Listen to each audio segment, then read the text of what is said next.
Halo kepada seluruh para murid, selamat berjumpa kembali dalam pokok bahasan termodinamika. Pokok bahasan ini merupakan kelanjutan dari teori kinetik gas pada pokok bahasan sebelumnya. Bagaimana konsep tentang teori kinetik gas tersebut diterapkan dalam penerapan kehidupan sehari-hari, terlebih bagaimana gas di dalam suatu ruang tertutup dapat dimanfaatkan untuk membantu kegiatan-kegiatan manusia. Salah satunya adalah bagaimana sejarah tentang kereta api uap yang mana sebagai tonggak sejarah revolusi industri, yaitu tenaga hewan digantikan dengan tenaga mesin. Mari kita simak pokok bahasan ini dengan seksama.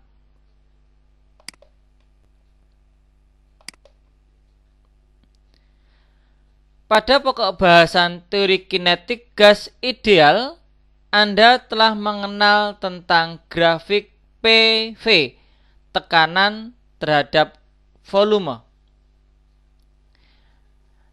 Anda mengenal ada 3 buah jenis grafik, yaitu grafik yang menunjukkan suatu keadaan dengan suhu tetap atau T konstan, grafik yang menunjukkan keadaan pada peristiwa perubahan gas pada tekanan yang tetap, dan grafik yang ketiga tentang perubahan keadaan gas pada volume yang tetap, yang mana proses-proses dari grafik 1, grafik 2, dan grafik 3 sudah Anda kenal sebagai nama proses isotermik, grafik kedua adalah isobarik, dan grafik ketiga adalah isokorik.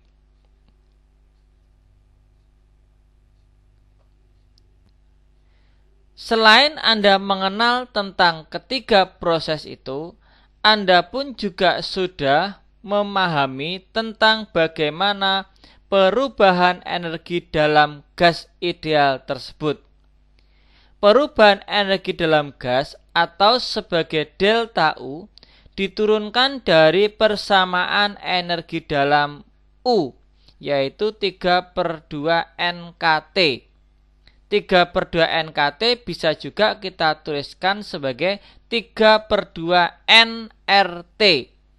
Kalau menggunakan NKT, N-nya huruf kapital. Tetapi kalau kita menggunakan nRT, maka huruf N-nya adalah huruf N huruf kecil, ya. Jadi huruf kecil, bukan huruf N kapital kalau untuk nRT. Maka jika suatu gas ruang tertutup itu mengalami perubahan suhu, maka kita mendapatkan nilai delta U. Nah, delta U itu dari mana? Delta U itu dipengaruhi karena ada perubahannya suhu T2 terhadap nilai T1. Karena di dalam ruang tertutup banyak molekul dan tetapan Stefan Boltzmann-nya itu selalu tetap tidak berubah. Sehingga delta U itu akan berubah kalau ada perubahan suhu.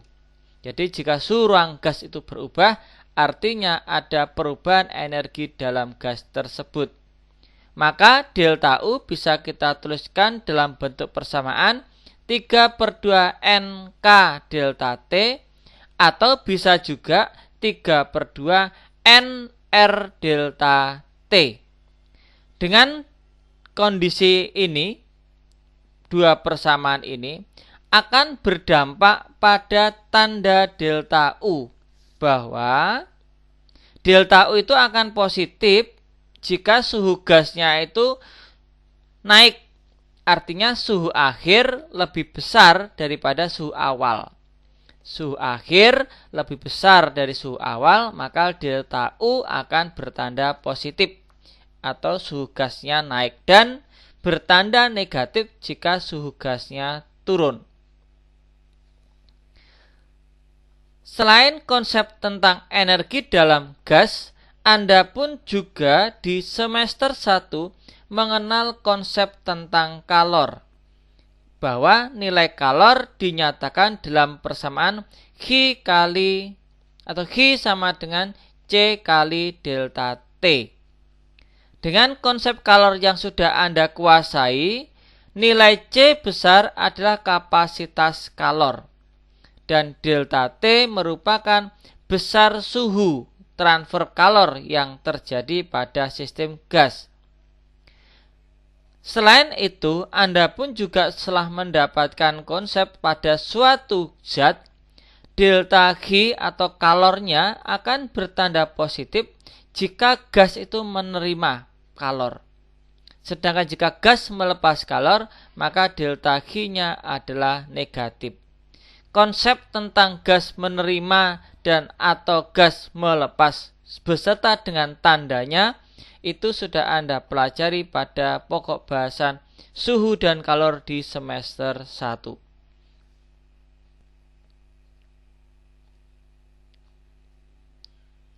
Nah, sekarang bagaimana tentang perubahan keadaan gas yang pernah dibicarakan di konsep teori kinetik gas? Suatu gas itu dinyatakan dalam 3 besaran yang saling terkait, yaitu besaran P, V, dan T, tekanan, volume, dan suhu. Jadi dalam situasi tertentu suatu gas akan memiliki 3 besaran ini. Jika kemudian gas itu mengalami perubahan yang kedua, misalnya ini tadi, mula-mula dia punya kondisi P1, V1, T1, kita bisa mengubah gas itu menjadi kondisi yang baru. Misalnya, terjadi perubahan volume, terjadi perubahan tekanan, ataupun bisa juga terjadi perubahan suhu dalam keadaan yang kedua ini. Maka keadaan yang kedua memiliki kondisi P2, V2, dan T2. Dari keadaan 1 ke keadaan 2 itu bisa terjadi secara isobarik, isokorik, isotermik, ataupun nanti Anda akan mengenal konsep perubahan yang berikutnya yaitu adiabatik. Sehingga secara persamaan dari hukum Boyle-Gay-Lussac, perubahan keadaan awal dan akhir dinyatakan dalam bentuk persamaan ini. P1 V1 per T1 sama dengan P2 V2 per T2. Inilah persamaan umum untuk perubahan keadaan gas.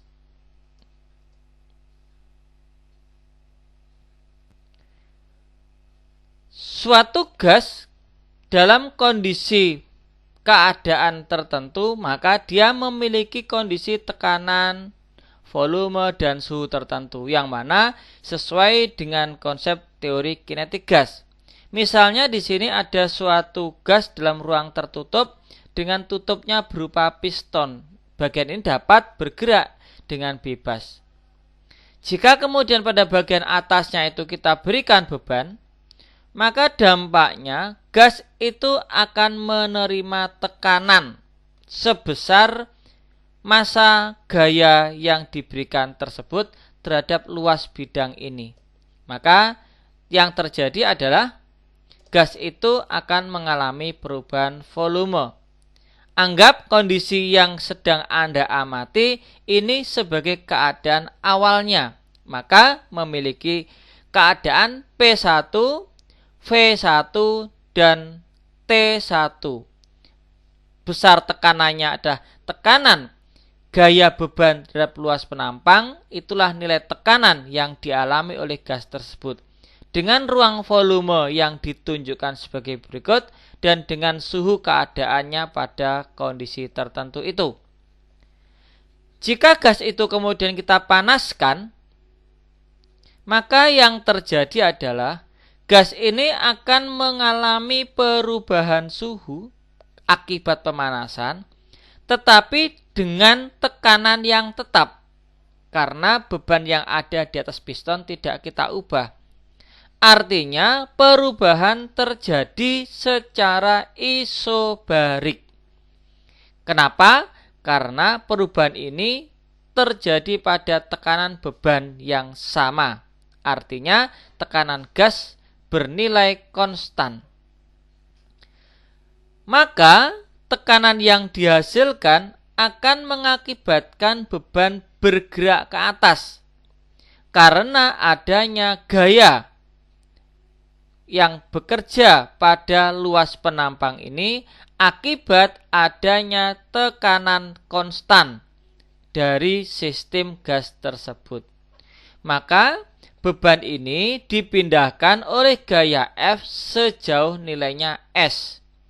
Konsep ini bisa kita bawa menjadi bentuk usaha W, bahwa W dinyatakan dalam persamaan F kalikan S. F kalikan S adalah usaha W. Besarnya nilai F bisa kita turunkan dari konsep tekanan. Maka F kalikan S ini adalah sebagai usaha yang digunakan untuk memindahkan balok ini dari bawah menuju ke atas. Dengan menggunakan konsep tersebut, maka nilai dari F kalikan S yang tadi Anda lihat dengan konsep gaya, tekanan, dan luas penampang, kita mendapatkan hubungan bahwa besarnya gaya merupakan perkalian dari tekanan terhadap luas penampang. Ingat rumus dari P sama dengan F per A. Sehingga nilai F-nya adalah P dikalikan A. Hal ini pun bisa kita ambil kesimpulan, hasil kali luas penampang terhadap perpindahan S merupakan perubahan volume ruang tersebut. Oleh sebab itu, besar usaha yang dilakukan oleh gas di dalam ruang tersebut adalah nilai W sama dengan P kalikan delta V secara isobarik. Maka grafik isobarik kita gambarkan sebagai berikut. Grafik isobarik terjadi pada tekanan yang tetap, terjadi perubahan volume dari volume awal ke volume akhir. Sehingga besar dari W-nya kita nyatakan sebagai P kali delta V. Jadi inilah besar usaha yang terjadi ketika gas tadi dari volume awal berubah menjadi volume akhir.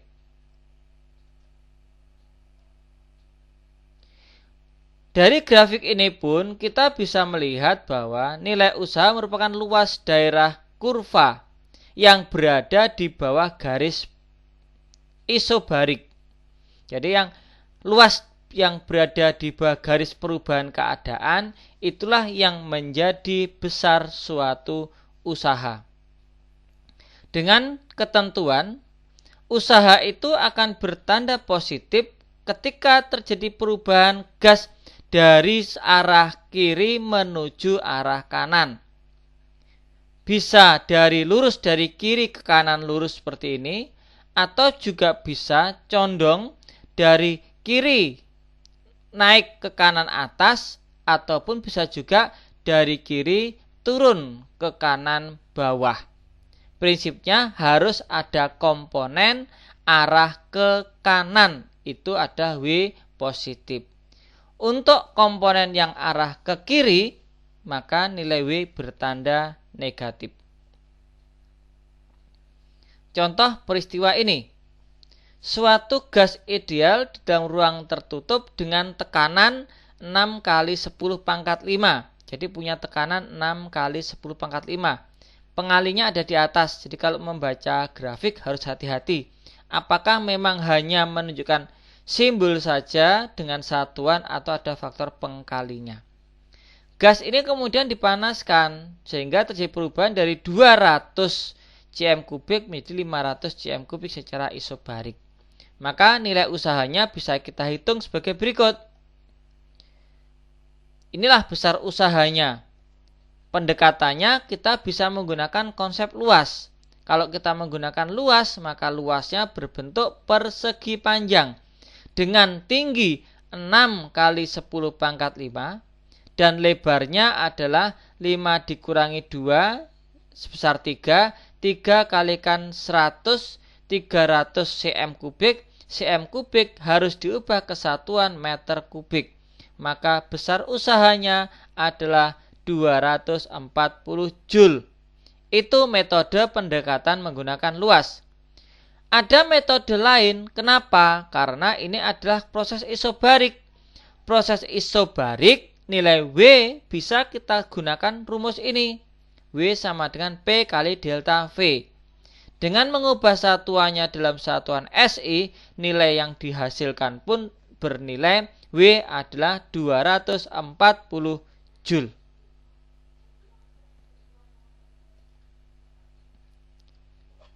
Bagaimana jika usaha itu terjadi tidak pada satu peristiwa perubahan, tetapi gas itu dapat terjadi pada suatu siklus, yaitu gas berubah dari keadaan awal A, berubah menjadi B, berubah ke keadaan C, berubah ke keadaan D, kembali ke keadaan awal.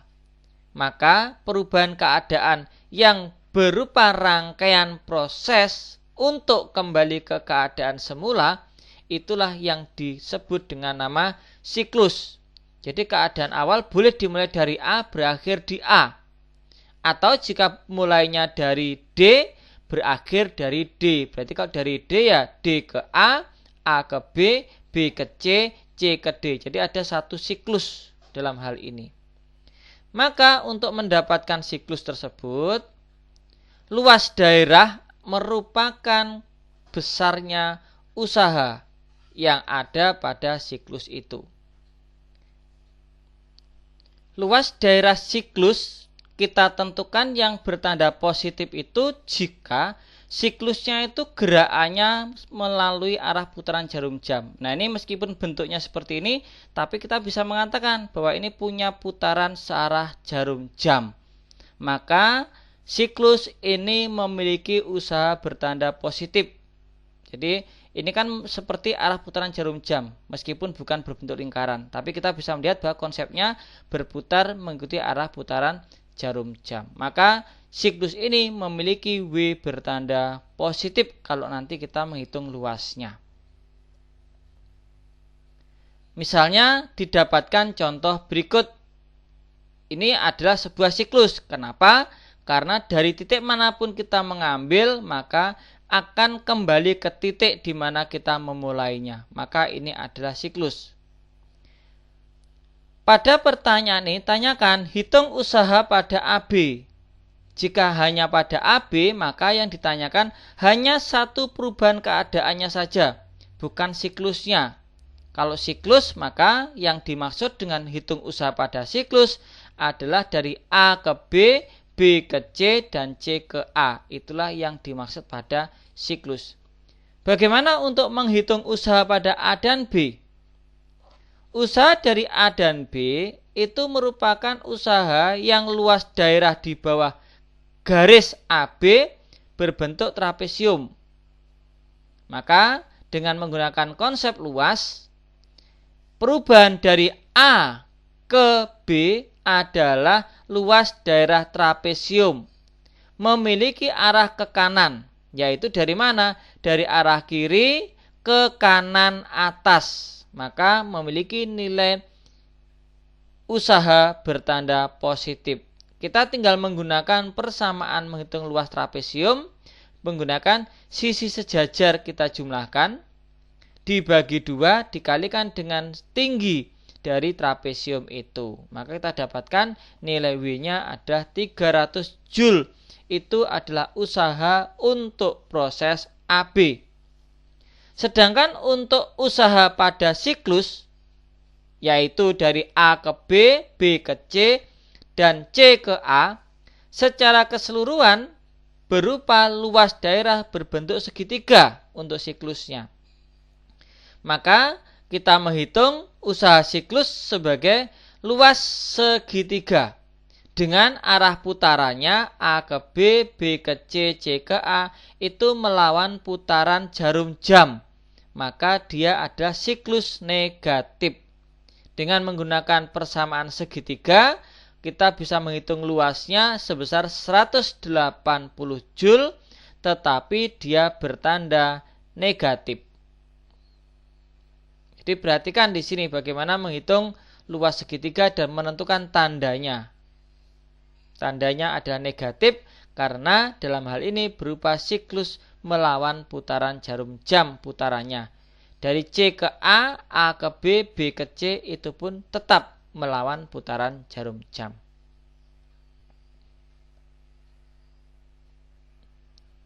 Sekarang kita akan melihat pada proses yang kedua, usaha untuk isotermis. Grafik isotermis dinyatakan sebagai model sebagai berikut. Grafik isotermis. Maka usahanya adalah daerah yang berada di bawah garis isotermis tersebut. Garis ini berbentuk kurva, maka pendekatannya adalah menggunakan proses integral. Didapatkan nilai dari luas berbentuk kurva ini adalah dalam rumus W sama dengan nRT logaritma natural dari V2 per V1. Jadi di sini menggunakan sistem integral logaritma naturalnya. Dengan ketentuan nilai usaha ini akan bertanda positif jika garis lengkungnya itu arahnya adalah ke bawah. Jadi perubahan dari atas ke bawah itu memiliki nilai W positif. Sebaliknya, jika gas itu berubah dari keadaan bawah isotermik ke atas, maka dia memiliki usaha bertanda negatif. Berikutnya adalah isokorik. Isokorik adalah perubahan keadaan gas pada volume yang tetap. Untuk volume yang tetap, maka tidak ada daerah luas di bawah garis ini. Jadi di bawahnya tidak ada luasan karena garisnya adalah vertikal ke atas. Oleh sebab itu, pada proses isokorik tidak ada delta V sama dengan 0, berakibat tidak ada usaha.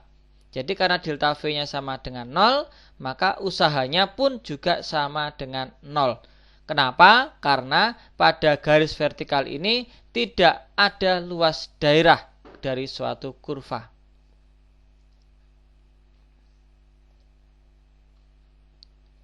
Bagaimana hukum pertama termodinamika memberikan kesimpulan pada suatu peristiwa gas di dalam ruang tertutup? Misalnya kita memiliki suatu ruang tertutup. Ini kita anggap sebagai gas idealnya di dalam ruang ini. Maka ketika gas itu tadi misalnya kita panaskan, maka gas itu akan menerima kalor. Artinya ada kalor yang kita intervensikan kepada suatu gas itu. Ketika gas itu menerima kalor, maka gas itu suhunya akan meningkat di dalamnya. Artinya apa? Ada perubahan delta U pada sistem itu. Jika ini terjadi, maka gas itu akan mengalami 2 proses atau 3 proses selanjutnya. Bisa volumenya yang berubah, bisa juga dalam hal ini tekanannya yang berubah ketika terjadi perubahan delta U itu. Maka perubahan itu oleh gas dapat dimanfaatkan sebagai usaha untuk keperluan manusia. Artinya bahwa pada hukum pertama termodinamika, besar kalor H itu dapat digunakan untuk delta U sekaligus bisa juga untuk nilai usahanya. Maka persamaannya adalah delta G sama dengan delta U plus W. Secara umum, sebenarnya hukum pertama termodinamika ini membicarakan tentang hukum kekekalan energi, bahwa energi kalor dapat berubah bentuknya menjadi energi dalam gas itu dan juga dapat menjadi energi sebagai nilai usahanya. Bagaimana hukum pertama termodinamika akan mempengaruhi proses-proses termodinamika? Proses yang pertama adalah isotermik. Isotermik terjadi pada suhu konstan. Suhu konstan memiliki arti tidak ada perubahan suhu yang sistem. Jika tidak ada perubahan suhu, dampaknya tidak ada perubahan energi dalam gas tersebut. Maka hukum pertama termodinamika yang menyatakan bahwa delta G sama dengan W plus delta U akan berakibat pada proses isotermik delta G-nya semuanya diubah menjadi bentuk usaha. Jadi tidak ada sebagian dari kalor yang dijadikan sebagai delta U. Kenapa? Karena delta U bernilai 0 akibat dari proses isotermik di mana tidak ada perubahan suhu.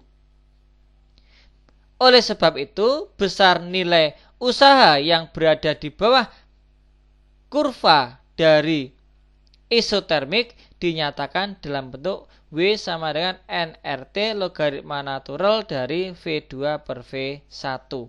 Jadi pada isotermik yang perlu diingat dengan sungguh-sungguh bahwa delta U-nya adalah 0, dampak hukum pertama termodinamika, delta G-nya diubah semuanya menjadi usaha.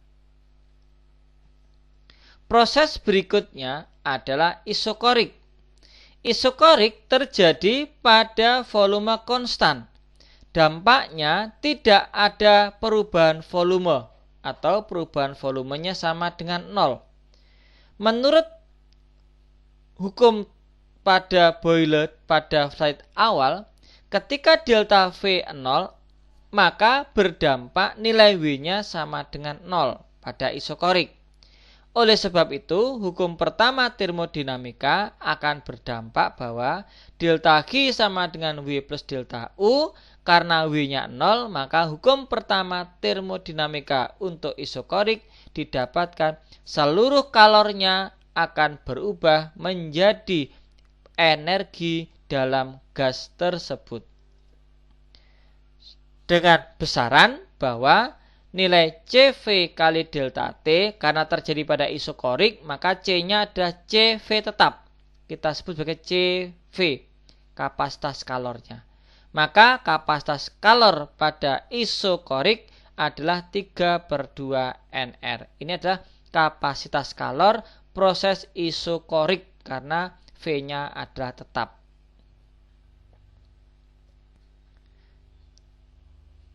Bagaimana untuk peristiwa pada isobarik garis kuning ini?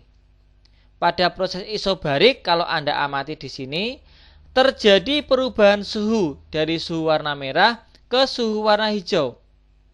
Dari volume yang kecil menjadi volume yang besar.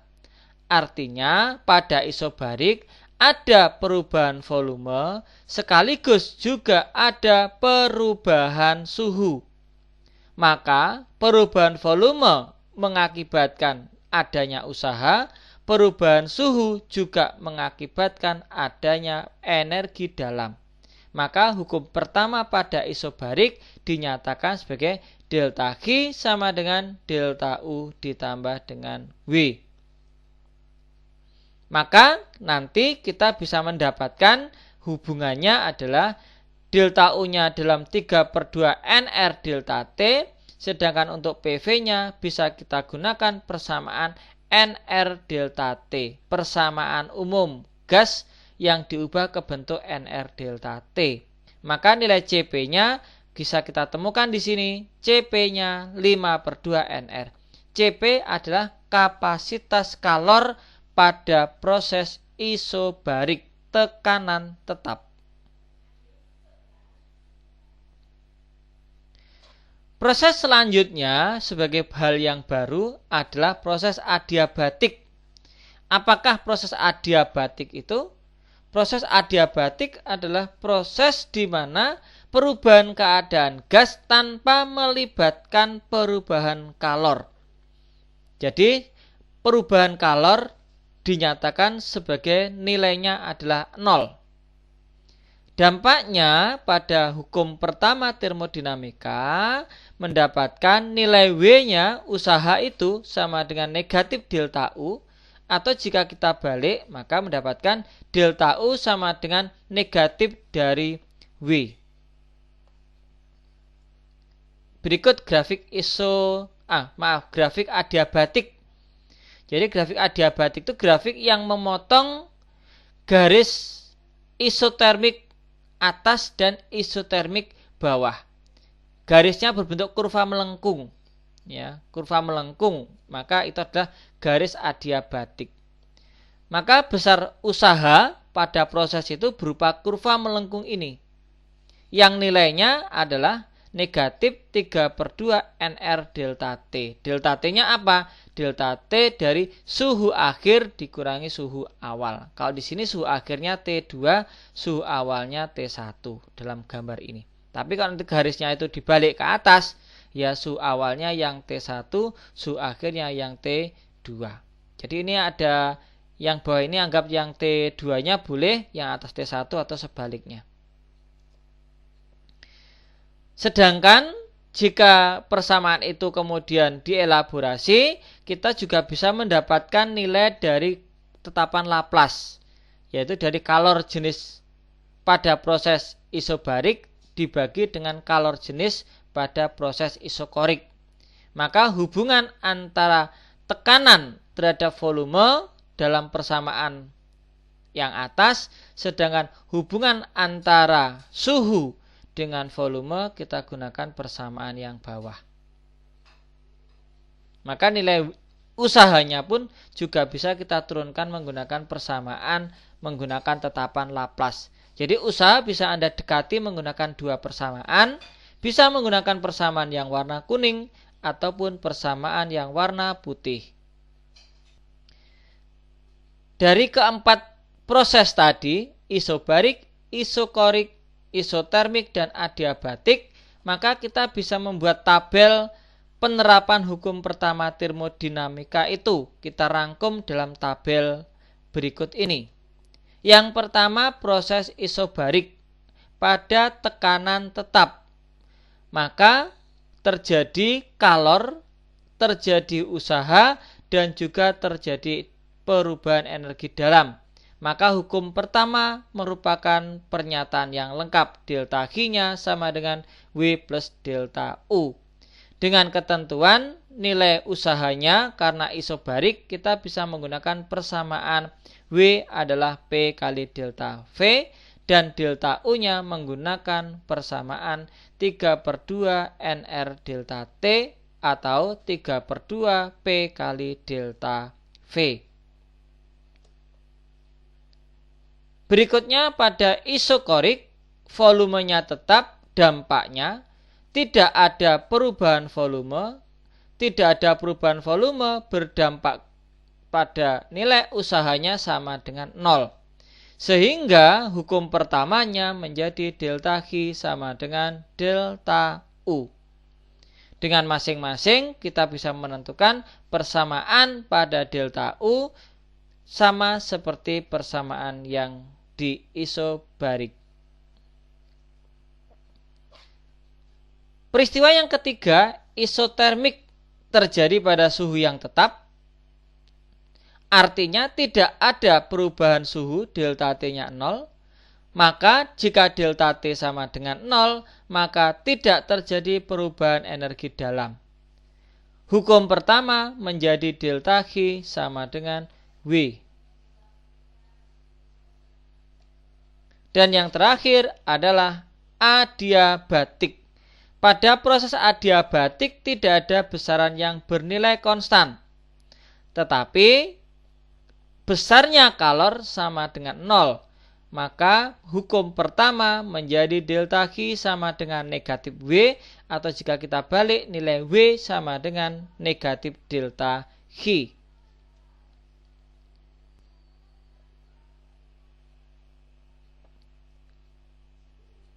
Sebelum ke contoh, maka Anda bisa melihat di sini bagaimana hubungan antara proses keempat itu terhadap bentuk hukum pertama dan komponen apa saja yang dapat kita tentukan dari besaran-besaran tersebut.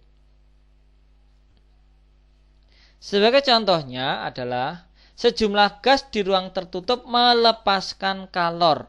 Besar perubahan energi dalamnya 75 Joule dan suhu gas turun. Hitunglah besar usaha pada peristiwa tersebut. Dari data itu, maka kita memerlukan analisis terkait kalimat per kalimatnya. Melepaskan kalor, artinya delta G-nya bertanda negatif. Terjadi perubahan energi gas 75 Joule dan suhu turun. Jika suhu turun, maka delta U juga bertanda negatif. Jadi harus bisa menerjemahkan kalimat per kalimat untuk menentukan tanda pada masing-masing besarannya. Bertanda negatif karena melepaskan kalor dan bertanda negatif juga untuk delta U karena suhu gas adalah turun. Gunakan hukum pertama termodinamika, kita dapatkan nilai W adalah 40 Joule. Artinya gas melakukan usaha. Jadi kalau bertanda negatif, gas melakukan usaha. Kalau bertanda positif, gas melakukan usaha. Sedangkan jika bertanda negatif, gas menerima usaha.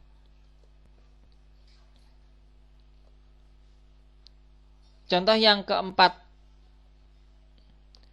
Sejumlah gas di ruang tertutup mula-mula mempunyai suhu 400 Kelvin dan bertekanan 2 kali 10⁵ Pascal, memiliki volume 500 cm3. Suhu gas kemudian meningkat menjadi 600 Kelvin. Secara isobarik, energi dalam gas bertambah 120 Joule. Maka dari hal ini ditanyakan berapa usahanya. Usaha karena prosesnya isobarik, maka kita bisa menggunakan rumus W sama dengan P kali delta V. Kita memerlukan perubahan volume. Dalam hal ini volume yang diketahui adalah volume awal. Kita perlu menentukan volume akhir. Gunakan persamaan keadaan pada isobarik. V1 per T1 sama dengan V2 per T2, sehingga kita dapatkan volume akhirnya 750. Nah, persamaan itulah yang kemudian kita substitusikan sebagai volume akhir. Kita dapatkan nilai usahanya 50 Joule. Untuk menentukan besarnya kalor, kita terapkan hukum pertama termodinamika. Delta G sama dengan W plus delta U. Delta G-nya ditanyakan, delta U-nya 120 bertanda positif. Kenapa? Karena dalam hal ini suhu gas meningkat. Artinya jika suhu gas meningkat, maka delta U bertanda positif. Dan nilai W-nya 50, maka didapatkan delta G-nya 170 Joule. Artinya gas tersebut menyerap kalor.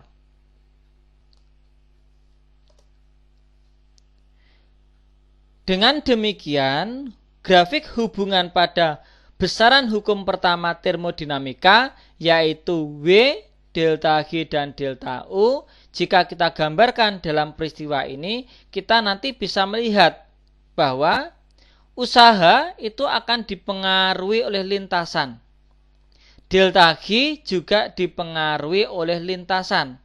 Delta U itu tidak dipengaruhi lintasan. Bernilai tetap karena delta U hanya dipengaruhi oleh perubahan suhu. Misalnya, gas itu mula-mula di A. Akan kita ubah ke posisi titik B perubahan keadaannya. Kita punya 3 jalur. bisa melewati A, C ke B, bisa lewat A, C aksen ke B, bahkan bisa juga langsung dari A langsung ke B. Dalam hal ini, maka kalau kita melewati dari A ke C ke B, kita hanya memerlukan usaha yang dihasilkan kecil, yaitu garis yang berada pada garis AC saja. Luas daerah di bawah garis AC inilah yang menjadi nilai usahanya. Karena ini isobarik. Sedangkan CB adalah isokorik, berarti tidak memerlukan usaha dari CB. Praktis kalau kita menggunakan garis yang warna hijau, usaha itu hanya ada di bawah garis kurva AC saja. Jadi usahanya kecil. Jadi dari A ke C perlu usaha, C ke B tanpa usaha. Kalau gas itu melewati garis AC aksen ke B, usaha yang dihasilkan adalah A ke C tidak menghasilkan usaha karena isokorik, tapi dari C ke B menghasilkan usaha. Mana usahanya? Garis C ke B ini kita buat luas dari atas ini mentok sampai ke sumbu X. Sehingga di sini kita mendapatkan ukuran luas berbentuk persegi panjang dari garis C aksen B hingga ke sumbu X. Jadi kalau kita ingin menghitung luas, ingat batasnya sumbu X. Maka nilai usahanya luasnya sangat besar. Tetapi kalau kita melewati garisnya hanya AB saja, maka luas usaha yang dihasilkan hanya berupa trapesium. Dari garis hitam ini kita tarik garis ke sumbu X dan juga ke sumbu X, maka kita dapatkan luas trapesium. Maka dalam hal ini kesimpulannya adalah usaha terbesar melalui jalur berwarna merah, usaha terkecil melalui jalur berwarna hijau.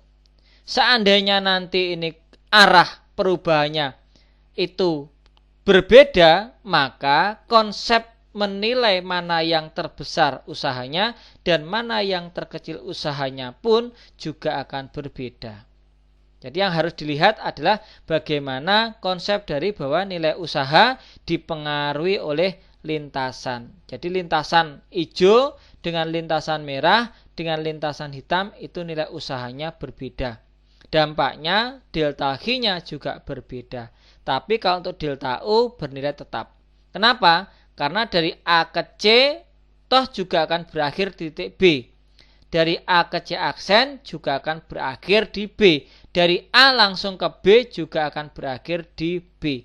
Maka nilai suhu akhirnya ketiga jalur itu bernilai sama.